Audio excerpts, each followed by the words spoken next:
स्वागत है आप सभी का आलसी इंडियन के इस आलसी कहानियों के सीरीज में। आज हम बात करने वाले हैं भारत के एक ऐसे योद्धा की जो ऑपरेट करता था अंधकार में। एक ऐसे योद्धा की जिसने ना केवल अपने दुश्मन के घर में काफी लंबे समय तक रहा, नहीं मिस्टेक मत करना, मैं डोवाल जी की बात नहीं कर रहा हूं, ना ही उस दुश्मन के घर में रहा बल्कि वहां पढ़ाई भी की, लॉ की डिग्री भी ली और आर्मी में मेजर रैंक तक गए। इनकी स्टोरी सब्जेक्ट के ऊपर कई सारी फिल्में बन चुकी हैं साथियों, आप देख चुके हो। एक था टाइगर जिंदा है, एक था टाइगर और रोमियो अकबर वॉल्टर। जी हाँ, मैं बात कर रहा हूं द ब्लैक टाइगर की। जैसा कि आप जानते हैं टाइगर कभी ब्लैक हुआ नहीं करते साथियों, लेकिन ये एक ऐसा टाइगर था जो काफी दिनों तक अनट्रेसेबल था। चलिए आइए आज की कहानी शुरुआत करते हैं हम रविंद्र कौशिक से। रविंद्र कौशिक एक ऐसा नाम जो नाम भारत के किसी घर में चर्चित नहीं है, पर उसके ऊपर बने हुए फिल्म, सीडी, कैसेट के रूप में या किसी भी रूप में, यूएसबी में, हार्ड ड्राइव में स्टोर तो हैं, लेकिन ये एक ऐसी योद्धा की कहानी है साथियों जो आपने सिर्फ सुना है, आज मेरे माध्यम से आप विजुअलाइज भी करोगे। रविंद्र कौशिक एक युवा, आम लड़का, आम ग्रेजुएट, महत्वाकांक्षाएं बहुत हैं, जीवन में पाना बहुत कुछ है, योगदान करना है। आज एक आम युवा को क्या चाहिए सर? आज एक आम युवा को चाहिए पब में डिस्को लाइट, गाना, म्यूजिक, कल्चर, हर तरीके की नौरंग जिंदगियों में जीने के लिए मजबूर है आज के युवा। लेकिन उस दौरान की इस युवा की कहानी सुनाना चाहता हूं साथियों कि जिसने अपने पहचान को दे दिया भारत के लिए, जिसने अपने आप को बदल दिया भारत के लिए। ऐसे युवा से आप भी प्रभावित होना साथियों। त्याग जो है जीवन में पाने के लिए बहुत कुछ करना पड़ता है। आइए मैं बताता हूं रविंद्र कौशिक कौन थे। थिएटर आर्टिस्ट थे। इसी दौरान जब वो अपने शहर में एक थिएटर में परफॉर्मेंस देख रहे थे तो कुछ हमारे रॉ के इंटेलिजेंस ऑफिसर रिक्रूटिंग के लिए पूरे देश में घूम रहे थे। तो कुछ रिक्रूटिंग ऑफिसर्स उस थिएटर में उस प्ले को देखने गए।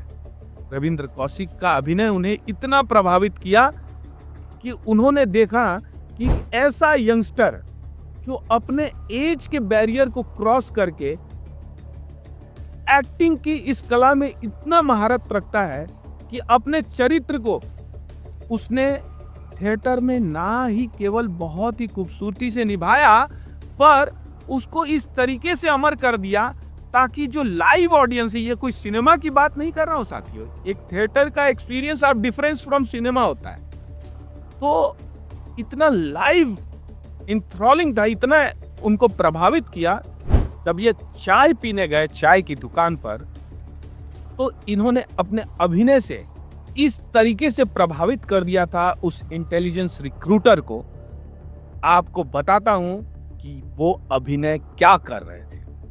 वो भारत के सेना के रूप में एक मामूली सैनिक का रोल प्ले कर रहे थे, और वो सैनिक जो भारत का खुफिया कोई भी इंफॉर्मेशन अपने विपरीत प्रतिद्वंदी चाइनीज को देने से मना कर रहा था। शायद यही रोल जो था कि एक भारतीय ऑफिसर, एक सैनिक जिस प्रकार से अपने टैक्टिकल कम्युनिकेशन स्टैब्लिश करता है एक ड्रामा में, कि वो किसी भी तरीके से चाइनीज जो हमारे दुश्मन उस प्ले में बने हुए थे उनको अपनी बातों में घुमाकर किसी भी इंपॉर्टेंट इंफॉर्मेशन को रिले ना करना, यही शायद हमारे इंटेलिजेंस रिक्रूटर्स को बहुत ही प्रभावित किया। साथियों, अब वो रिक्रूट तो हो जाते हैं, पर उन्हें ये पता नहीं रहता कि वो क्या करने वाले।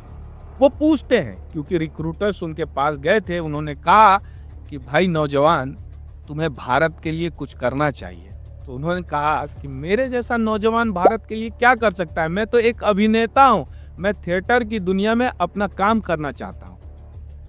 पर उस रिक्रूटर ने उन्हें इस तरीके से इन्फ्लुएंस किया, कहा कि तुम जो अपने अभिनय के माध्यम से कई दर्शकों का दिल जीत सकते हो, इसी अभिनय के माध्यम से तुम भारत के लिए बहुत कुछ कर सकते हो और ये अभिनय ही तुम्हारा काम देगा, क्योंकि भारत के लिए तुम्हें खुफिया तंत्र के लिए काम करना पड़ेगा। और जब आप खुफिया तंत्र के लिए काम करते हो साथियों, तो आप अभिनय करते हो, क्योंकि आप अपने जीवन के चरितार्थ का रोल प्ले नहीं करते हो, आप अभिनय करते हो।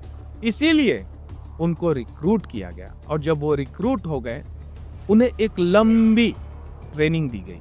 उन्हें पहले उनका खतना कराया गया, उसके बाद उन्हें इस्लामिक रीति रिवाज, धर्म शास्त्र का ज्ञान दिया गया।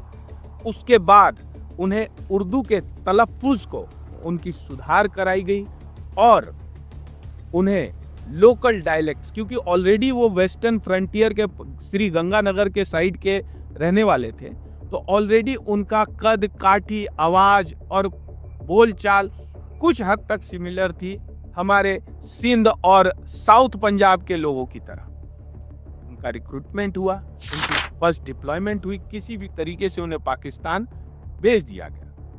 साथियों, इतने परिपक्व थे, इतने परिपूर्ण थे वो कि वहां पर उन्होंने दाखिला कराया, लॉ की डिग्री ली और पाकिस्तानी आर्मी, पाकिस्तानी सेना में उन्होंने अप्लाई किया और वो चुने भी गए, लेफ्टिनेंट पोस्ट पे आए, ऑफिसर बने, उसके बाद मेजर रैंक तक गए। साथियों, ये बहुत ही बड़ी कहानी है, क्योंकि बहुत सारी इंफॉर्मेशन जो उन्होंने रिले की थी, ये बहुत सारे टेक्स्ट बुक में लिखा गया है किसी थर्ड ओरिएंटेशन के व्यू से, लेकिन मैं आज जो आपको बता रहा हूं, ये किसी पेपर या बुक के रेफरेंस से नहीं बता रहा हूं, ये बता रहा हूं उनके कॉन्टेक्स्ट में कई सारे लीक किए गए उनके मॉफ कोड जो वो भारत भेजा करते थे, जो डी क्लासिफाइड फाइल है इंडियन गवर्नमेंट की, उसकी बात मैं कर रहा हूं।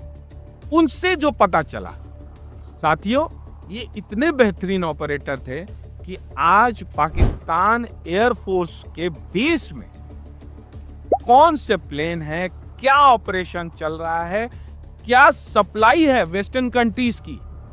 आपको पता है इंडिया ऑपरेट करता था MiG-24 फॉक्स बैट। ये एक ऐसा एयरक्राफ्ट था जो अर्थ के थिनेस्ट एयर में ऑपरेट करता था, अबव 60,000 फीट एंड अबव। इस पे ऑपरेट करना इम्पॉसिबल है।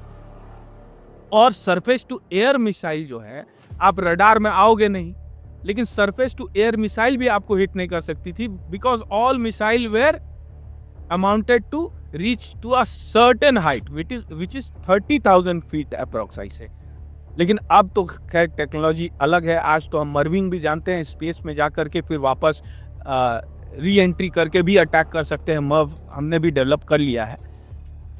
तो ये सारी टेक्नोलॉजी जो पाकिस्तान को उस समय अमेरिका से मिल रही थी, ये सब क्या हो रहा था, इंफॉर्मेशन पाकिस्तान के सेना के अंदर फॉर्मेशन क्या थे, उनके सीक्रेट डेटास को भेजा करते थे भारत। शायद इन्हीं का वो देन था कि भारत को पता चला कि पाकिस्तान जो है यूएस से उनके बहुत अपग्रेडेड वर्जन फाइटर क्राफ्ट ले रहा था, और ये एम्बार्गो लगा अपने आप पे, खुद यूएस लगाया था कि वो डिफेंस की कोई भी ऐसी हाई एंड टेक्निक जो है वो पाकिस्तान को नहीं देगा। इसीलिए शायद उस समय अफगान वॉर का दौर था, इसीलिए शायद इंदिरा गांधी ने यूएस के निक्सन के साथ बहुत गंभीर वार्तालाप किए कि भाई जब आपने एम्बार्गो लगाया हुआ है खुद के ऊपर, तो आप इतने सारे हाई एंड टेक्निक के जो वेपन है वो पाकिस्तान को क्यों प्रोवाइड कर रहे हो। बहुत सारे ऑपरेशंस हैं इनके, लेकिन इनको एक्सपोज कर दिया जाता है। आज एक्सपोज होते हैं मिस्टर इनायत की वजह से।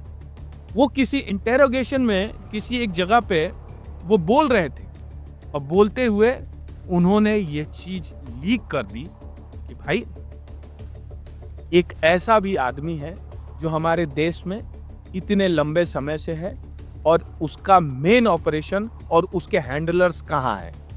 जब ये जानती है पाकिस्तान के उस समय के लॉ इन्फोर्समेंट एजेंसीज, तो उन्होंने क्या किया, लोधी गार्डन में एक ट्रैप बिछाया और इस ट्रैप में रविंद्र कौशिक पकड़े। सियालकोट में उनके साथ बहुत बुरा सलूक किया गया। साथ भारत के एक ऐसे सपूत के साथ इतना बुरा सलूक किया गया कि आप सोचो साथियों, इतनी यातनाएं दी गई उन्हें। उंगली के नाखून उखाड़ लिए गए, कई दिनों तक खाना नहीं दिया गया।